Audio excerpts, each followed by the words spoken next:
All right, we're at section 1.3, dimensional analysis. Now, uh, I will I will give you examples of how I do dimensional analysis. I don't particularly care for the way they approach, how the authors approach it.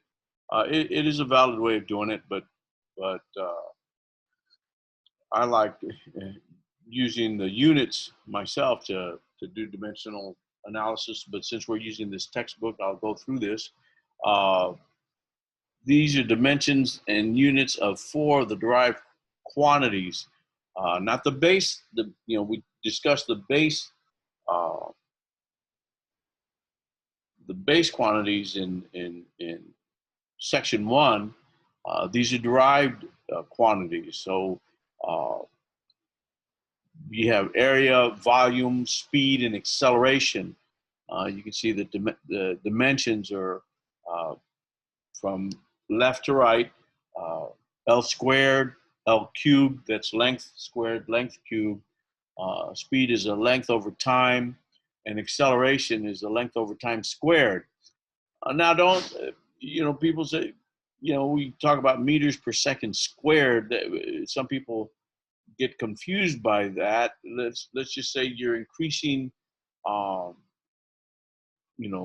a meter per second every second is what that means. So that if the first second you're doing 1 meter per second, after 2 seconds you're going 2 meters per second, after 3 seconds you're going 3 meters per second. So the acceleration is 1 meter per second squared, 1 meter per second every second. So the SI units are from left to right are meters squared, meters cubed, meters per second, and meters per second squared. Now, I'm not going to go through the customary units. We're not going to use that much in this course. If they give something to you in feet, I would immediately, as soon as I can, convert it to meters. I'm going to read the little note here. The dimensions of a quantity will be symbolized by a capital non-italic letter such as T, L, or T. The algebraic symbol for the quantity itself will be an italicized letter such as L for length of an object or T for time. You won't see me do this much, but if you're going through the examples, it's probably important to know this detail. Okay, so speed, velocity is equal to L over T. Area is L squared, length by a width. Okay, dimensional analysis, X equals 1/2 AT squared. That's the position given an acceleration and the time that thing is traveling, that the item is traveling. You have length equals length over time squared. Remember, acceleration is length over time squared. Times time squared, you end up with length. And so I like to use the units. So if you're trying to figure out the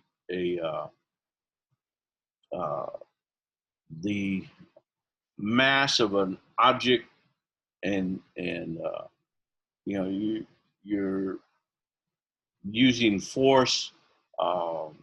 If you end up with time and you're expecting kilograms, you've probably done it wrong. So using the units themselves kind of guide you into knowing whether you're approaching a problem correctly.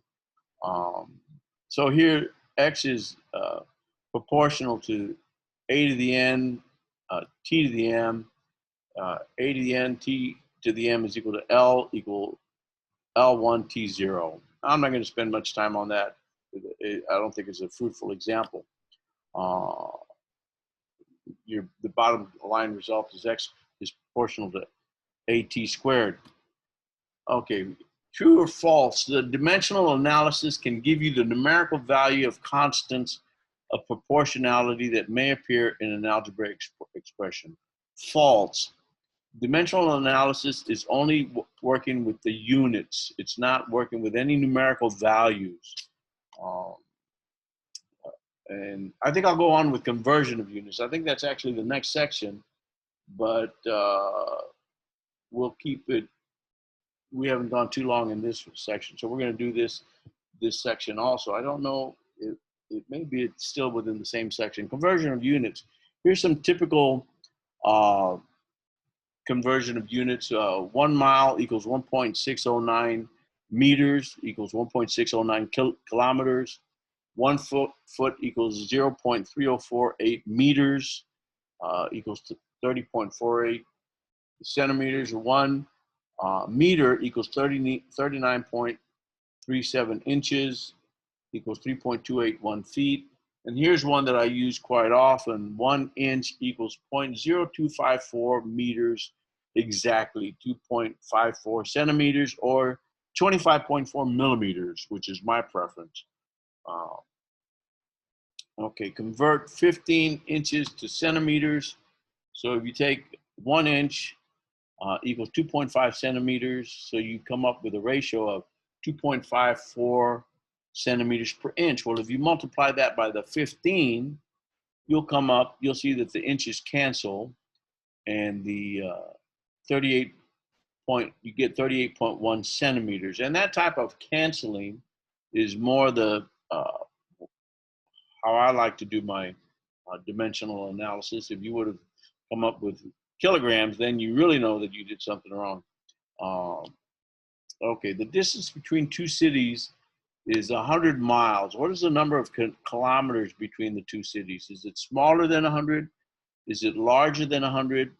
Or it's equal to 100? Well, if I recall, there was 1.6, 1.6 kilometers. So it's going to be larger than 100.